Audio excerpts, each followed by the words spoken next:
Nah, hari ini Bapak Ibu Saudara, saya akan menyampaikan firman Tuhan dengan judul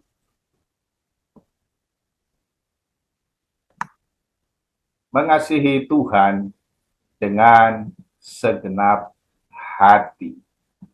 Ya, mengasihi Tuhan dengan segenap hati. Di dalam Matius pasalnya yang ke-22, ayatnya yang 36 sampai 38 berkata demikian, Guru, hukum manakah yang terutama dalam hukum Taurat? Jawab Yesus kepadanya, kasihilah Tuhan Allahmu dengan segenap hatimu, dan dengan segenap jiwamu, dan dengan segenap akal budimu. Itulah hukum yang terutama dan yang pertama. Satu kali ada seorang anak muda yang bertanya ini kepada Tuhan Yesus. Dia adalah orang yang punya harta dan lain sebagainya, saudara. Tapi dia bertanya hal ini kepada Tuhan. Hukum mana sih yang terutama? Lalu Yesus menjawab hal demikian. Kasihilah Tuhan Allahmu dengan segenap hatimu, jiwamu, kekuatanmu, akal budimu. Itulah hukum yang terutama. Saya percaya begini Bapak Ibu Saudara, bahwa orang yang mengasihi Tuhan maka kasih akan sesama juga akan nampak dalam kehidupannya. Jadi kalau orang yang tidak mengasihi Tuhan, ya belum tentu dia bisa mengasihi sesama, saudara.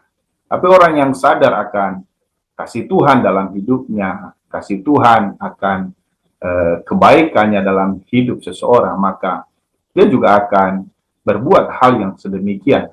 Ya, itulah yang menjadi kehendak Tuhan dalam kehidupan kita. Mengasihi Tuhan itu, saudara, memang nggak gampang. Tapi inilah tujuan Allah bagi setiap kita. Karena Allah menciptakan manusia untuk apa sih? Untuk memuliakan Allah dan menikmati persekutuan dengan Dia untuk selamanya. Itu sebabnya Tuhan ingin kita senantiasa mengasihi Dia, ya, dengan segenap hati. Karena Dia ingin supaya kita ini senantiasa memuliakan namanya, ya, memuliakan, mengagungkan namanya. Dan Tuhan juga ingin supaya nantinya kita akan menikmati bukan hanya saat ini, tapi saat yang akan datang, menikmati persekutuan dengan Dia untuk selama-lamanya. Itulah kerinduan dan itulah keinginan Tuhan. Jadi Bapak Ibu Saudara, mengasihi Tuhan itu artinya menyerahkan hidup total kepada Allah dan melakukan apa saja yang Dia perintahkan. Jadi kalau kita tidak menyerahkan hidup dengan sepenuhnya kepada Tuhan, maka itu belum mengasihi Dia, saudara. Atau kita belum melakukan apa yang Dia perintahkan. Jadi wujud dari kita mengasihi Tuhan itu ya, ayo persembahkan hidup, beri hidup sepenuhnya, total kepada Tuhan. Dan melakukan apa saja yang Dia perintahkan, Dia firmankan kepada kita. Kalau Tuhan bilang kasihilah sesamamu, yaitu perintah Tuhan, kita harus melakukan itu, mengasihi sesama, saudara. Kalau Tuhan bilang beritakanlah Injil, maka itulah yang kita lakukan. Apa sih ciri orang yang mengasihi Tuhan? Nah, ada 4K yang saya mau bagikan kepada kita pagi hari ini. Ya, namanya Daniel. Daniel ini seorang tawanan. Tapi Daniel ini sukses jadi pejabat tinggi di Babel dan juga di media Persia. Bahkan 4 masa raja yang berbeda, dia menjadi pejabat, saudara. Kenapa? Karena dia memiliki karakter dan karisma dalam hidupnya, karena dia mengasihi Tuhan. Jadi Bapak Ibu Saudara, karakter indah karena hidup mengasihi Allah. Maka orang yang mengasihi Tuhan, itu adalah orang yang dapat dipercaya, saudara. Karena takut akan Tuhan, makanya dia mengasihi Tuhan. Nah, ada 4 hal yang saya mau bagikan lewat tokoh ini. Yang pertama adalah ketetapan hati. Daniel itu memiliki ketetapan hati. Ya, dia memiliki ketetapan hati kepada Tuhan. Dia tidak goyah, dia tidak kompromi, dia tidak melakukan apa yang dibiasain, dibiasakan oleh orang-orang pada zaman itu. Apa yang dilarang Tuhan, dia benar-benar tidak mau kompromi. Dia punya ketetapan hati. Ya, di dalam Daniel pasal 1 ayat 8 dan juga 15 dikatakan begini, Daniel berketetapan hati untuk tidak menajiskan dirinya dengan santapan raja dan dengan anggur yang biasa diminum raja. Dimintanya lah kepada pemimpin pegawai istana itu supaya ia tak usah menajiskan dirinya. Jadi Daniel ini punya ketetapan hati. Dia tidak menajiskan dirinya dengan makanan-makanan yang haram, ya, yang tidak biasa mereka makan sesuai dengan ketetapan Tuhan, sesuai dengan firman Tuhan. Ya, dia tidak melakukan itu. Dia benar-benar hidup sesuai dengan apa yang Tuhan inginkan dalam kehidupannya. Dan kita tahu Daniel itu sebetulnya arti dari Daniel itu Tuhanlah hakimku. Tapi waktu dia ada di Babel, dia dirubah namanya menjadi Belsazar. Yang artinya, saudara, diperkenal Dewa Bel atau Baal. Yang saya mau katakan di sini, Bapak Ibu Saudara, nama dan keadaan berubah, namun sikap hati kita tidak boleh berubah. Inilah yang dilakukan oleh Daniel. Sekalipun namanya dirubah, saudara, tapi sikap hatinya tidak mau menajiskan diri atau tidak kompromi. Nah, demikian juga hidup kita. Kita sebagai orang-orang yang telah diselamatkan oleh Tuhan, ya harusnya kita tidak boleh lagi kompromi dengan dunia ini. Makanya Alkitab katakan berubahlah oleh pembaharuan budimu. Kamu jangan serupa dengan dunia ini, tetapi berubahlah oleh pembaharuan budimu. Kita harus membedakan mana yang baik, mana yang benar di hadapan Tuhan dan yang berkenan kepada Allah. Itulah yang menjadi kerinduan Tuhan juga bagi kita seperti tokoh Daniel ini. Dia punya ketetapan hati. Dia tidak melakukan hal yang tidak berkenan kepada Tuhan, yang menajiskan dirinya, bahkan dia tidak kompromi. Jadi bahkan Mazmur, Daud berkata di ayat Mazmur 119 ayat 112 berkata begini, telah kucondongkan hatiku untuk melakukan ketetapan-ketetapanmu untuk selama-lamanya sampai saat akhir. Ini satu komitmen yang sangat tinggi, saudara, dalam kehidupan Daud. Dia katakan, telah kucondongkan, artinya telah kuarahkan hatiku, telah kutetapkan hatiku, saudara, untuk melakukan ketetapan-ketetapanmu, untuk melakukan firmanmu, untuk melakukan kehendakmu, untuk selama-lamanya, sampai seumur hidupnya, saudara, sampai Tuhan. Nah, Bapak Ibu Saudara, biarlah ini juga yang menjadi komitmen dalam diri kita untuk tidak kompromi, tetapi hati kita condong kepada ketetapan Tuhan, kepada kasih Tuhan, kepada anugerah Tuhan yang telah Dia berikan kepada kita. Tidak pada dunia ini, tidak kompromi dengan apapun, saudara. Itu yang pertama. Ya, yang kedua, ciri orang yang mengasihi Tuhan selain punya ketetapan hati, tetapi juga memiliki kerendahan hati seperti Daniel. Daniel itu sangat rendah hati. Dia selalu andalkan Tuhan dalam hidupnya, saudara. Dia tidak sombong, ya, tidak angkuh, dia tidak merasa hebat, dia tidak merasa lebih baik daripada yang lain, dia tidak merasa tahu segalanya. Daniel ini punya kerendahan hati. Daniel menafsirkan mimpi Nebukadnezar, dan dia tahu bukan karena dia, tapi Tuhanlah yang memampukan. Kita tahu bahwa Raja Nebukadnezar satu kali dia bermimpi, saudara.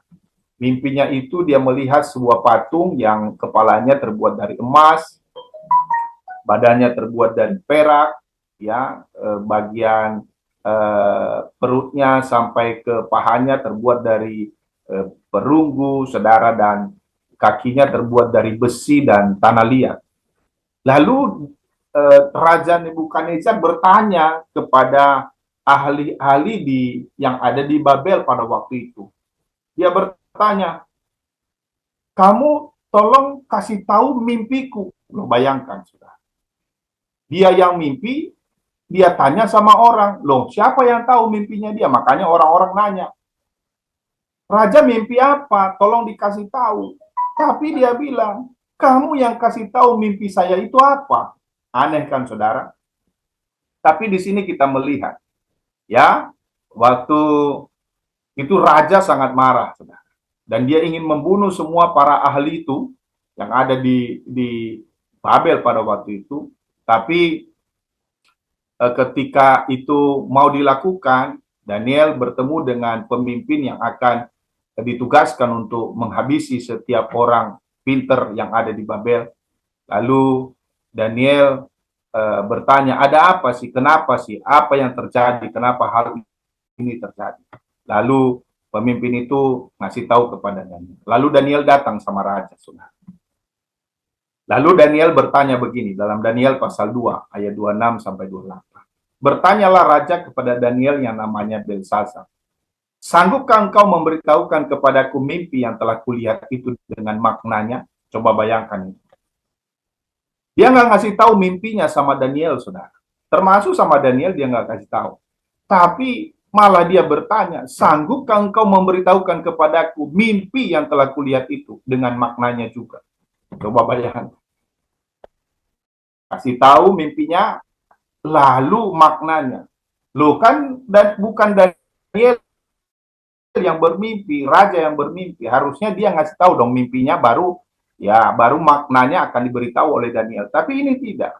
Akhirnya Daniel menjawab begini, saudara. Ayat 27. Daniel menjawab, katanya kepada raja, rahasia yang ditanyakan Tuanku Raja tidaklah dapat diberitahukan kepada raja oleh orang bijaksana, ahli jampi, orang berilmu, atau ahli nujum.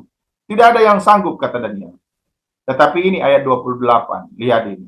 Tetapi di surga ada Allah yang menyingkapkan rahasia-rahasia.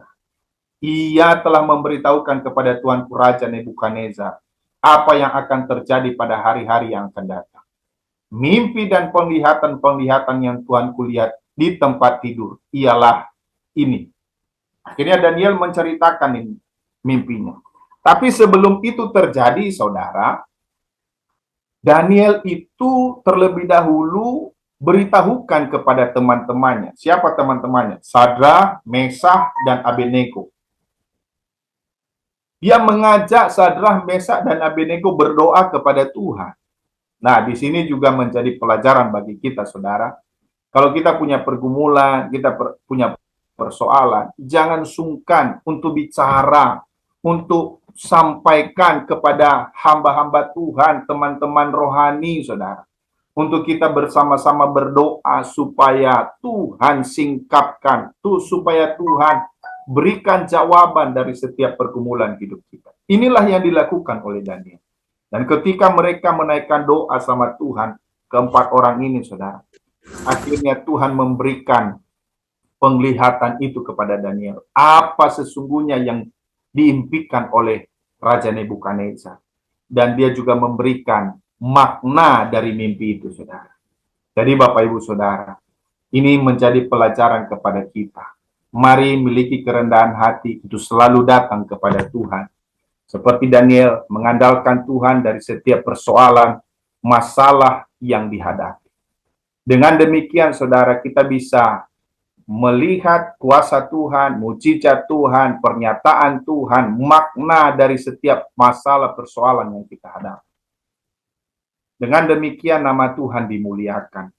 Banyak orang-orang akan datang kepada Tuhan. Seperti yang terjadi pada Raja Nebukadnezar. Ketika satu kali, saudara,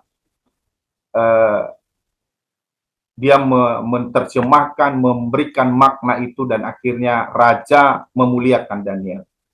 Dia dianugerahinya dengan banyak pemberian yang besar, dan dibuatnya dia menjadi penguasa atas seluruh Raja Babel, dan menjadi kepala semua orang bijaksana. Dan juga teman-temannya Sadrah, Mesak, dan Abednego juga diberikan kedudukan yang tinggi di tengah-tengah bangsa Babel pada waktu itu. Jadi saya percaya Bapak Ibu Saudara, ketika kita hidup dalam kerendahan hati, punya ketetapan hati di hadapan Tuhan, Tuhan sendiri yang akan mempromosikan hidup kita. Tuhan sendiri yang akan mengangkat kita, saudara.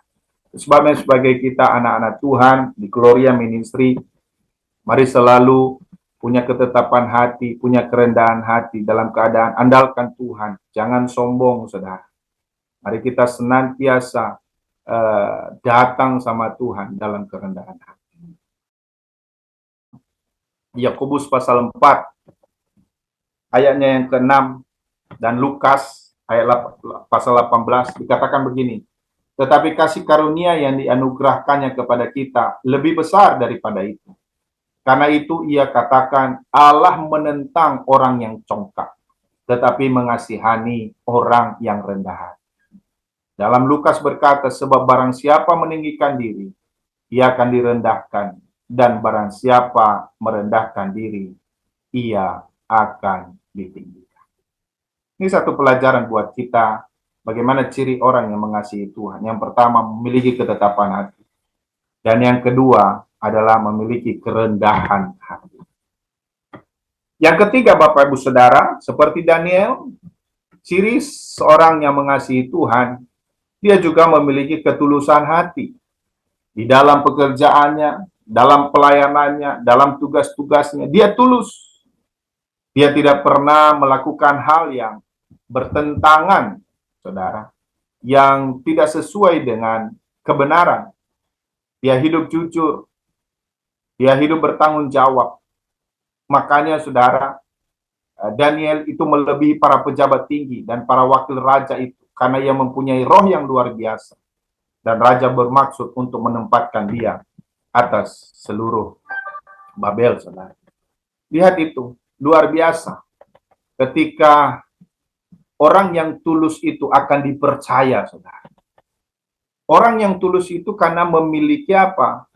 Roh Tuhan dalam hidupnya. Dia sadar bahwa ada Allah dalam hidupnya, saudara. Makanya Alkitab berkata, kerjakanlah segala sesuatu seperti untuk Tuhan. Jadi dimanapun kita ada, pekerjaan apapun yang kita lakukan, kita tahu ada Tuhan di sana. Kita tahu ada Allah yang melihat setiap apapun yang kita lakukan, baik itu dalam pekerjaan, dalam pelayanan.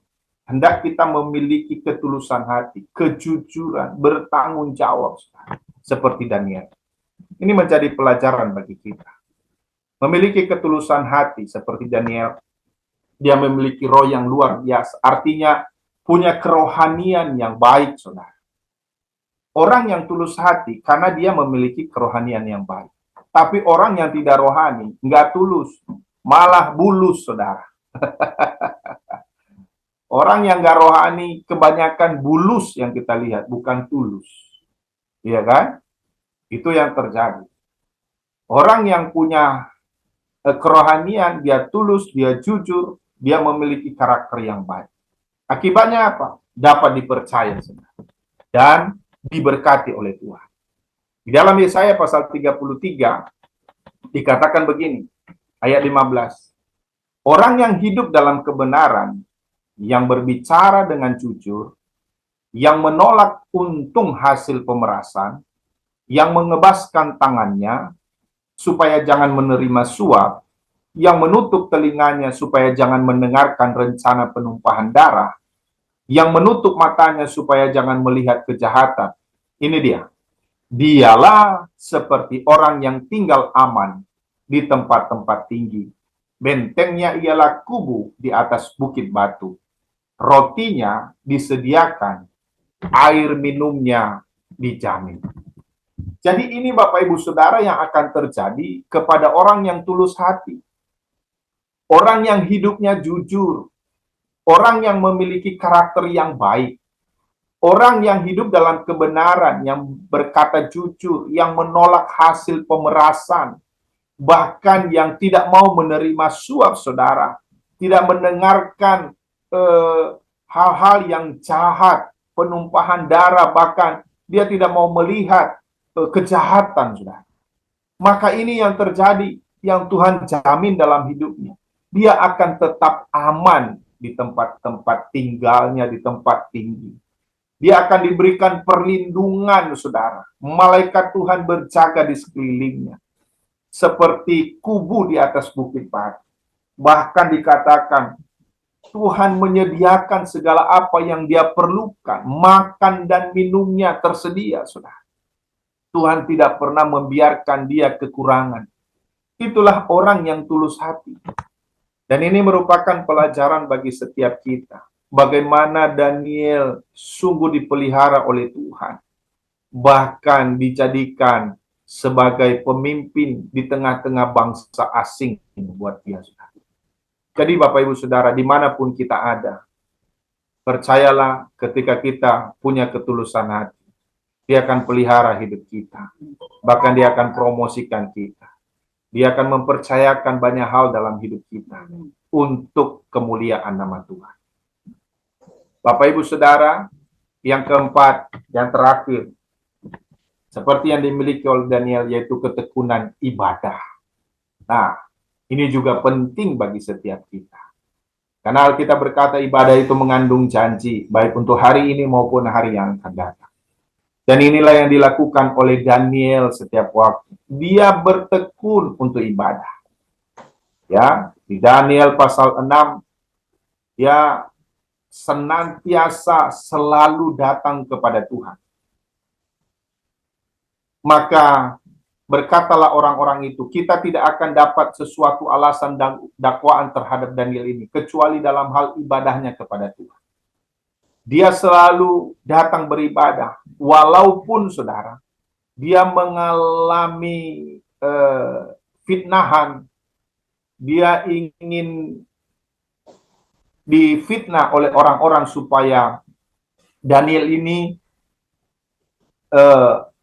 merasa bahwa tidak menyembah patung yang telah didirikan oleh raja, saudara. Mereka melakukan itu supaya Daniel ini tidak beribadah terus-menerus sama Tuhan, saudara. Tapi Daniel tidak pernah gentar untuk hal itu. Sekalipun ada tekanan yang harus dihadapi. Dan itulah yang dikatakan dalam Daniel. Demi didengar Daniel bahwa surat perintah itu telah dibuat, pergilah ia ke rumahnya dalam kamar atasnya. Ada tingkap-tingkap yang terbuka ke arah Yerusalem. 3 kali sehari ia berlutut, berdoa, serta memuji Allah. Seperti yang biasa dia lakukan. Ini satu rutinitas yang dilakukan oleh Daniel. Dan rutinitas ini baik, saudara. Rutinitas untuk berdoa itu sangat baik. Rutinitas untuk kita memuji Tuhan itu sangat baik. Untuk menyembah Tuhan itu sangat baik, saudara. Dan apa yang terjadi ketika kita melakukan rutinitas ini untuk berdoa, memuji Tuhan, menyembah Tuhan, maka ada pembelaan Tuhan dalam hidup kita. Amin, saudara. Inilah yang dilakukan oleh Daniel. Dia 3 kali dalam sehari. Dia punya waktu-waktu khusus untuk datang kepada Tuhan. Mungkin kita berkata, oh saya lebih banyak berdoa daripada Daniel. Saya mungkin 5 kali sehari, Pak Obaja, gitu ya. Ya, mungkin 5 kalinya apa? Doa setelah bangun tidur, ya kan? Doa makan pagi, doa makan siang, doa makan malam, doa tidur. Bukan itu maksudnya, saudara. Tapi ada waktu-waktu khusus untuk datang sama Tuhan. Karena kita tahu Bapak Ibu Saudara, tanpa Tuhan kita tidak bisa berbuat apapun. Dan itulah yang dilakukan oleh Daniel. Dia tahu, dia sadar, dia tidak punya kekuatan apapun. Dia nggak punya kepintaran apapun, saudara, selain daripada datangnya dari Tuhan. Itu sebabnya kita juga sebagai orang-orang yang telah percaya, mari selalu ambil waktu untuk berdoa sama Tuhan. Saya dan istri terus berdoa, melakukan rutinitas ini, saudara, untuk terus berdoa. Berdoa buat jiwa-jiwa, berdoa buat teman-teman yang ada di Gloria Ministry, Berdoa buat teman-teman yang sakit supaya Tuhan beri kesembuhan. Minta kekuatan Tuhan menjalani hari demi hari. Itulah yang kita lakukan, apalagi dalam pelayanan, saudara. Banyak pergumulan, banyak kekurangan, banyak keperluan yang dibutuhkan. Hanya dengan doa, saudara. Hanya dengan doa. Kita nggak punya kekuatan apapun dalam kehidupan ini selain daripada Tuhan. Andalkan Tuhan, saudara. Itulah yang Tuhan inginkan dalam hidup kita. Jadi Bapak Ibu Saudara, mari bertekun dalam doa.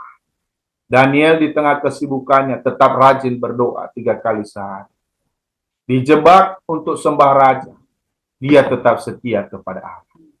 Dia tidak melakukan hal yang tidak berkenan kepada Tuhan. Dia selalu punya ketekunan untuk ibadah sama Tuhan. Daniel pasalnya yang ke-6 ayat 17 berkata, sesudah itu Raja memberi perintah, lalu diambillah Daniel dan dilemparkan ke dalam gua singa. Karena dia tidak menyembah patung yang didirikan oleh raja pada waktu itu. Lalu berbicara raja kepada Daniel, Allahmu yang kau sembah dengan tekun, dialah kiranya yang melepaskan engkau. Saudaraku, apa yang terjadi? Daniel tetap dilindungi oleh Tuhan. Sekalipun dia dilempar dalam gua singa, di mana singa-singa itu sangat kelaparan. Tapi kalau Tuhan ada di pihak kita, siapakah lawan kita? Allah pelihara dan lindungi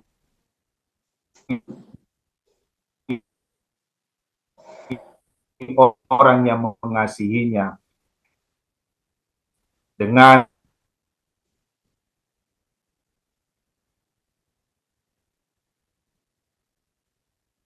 salahnya Daniel.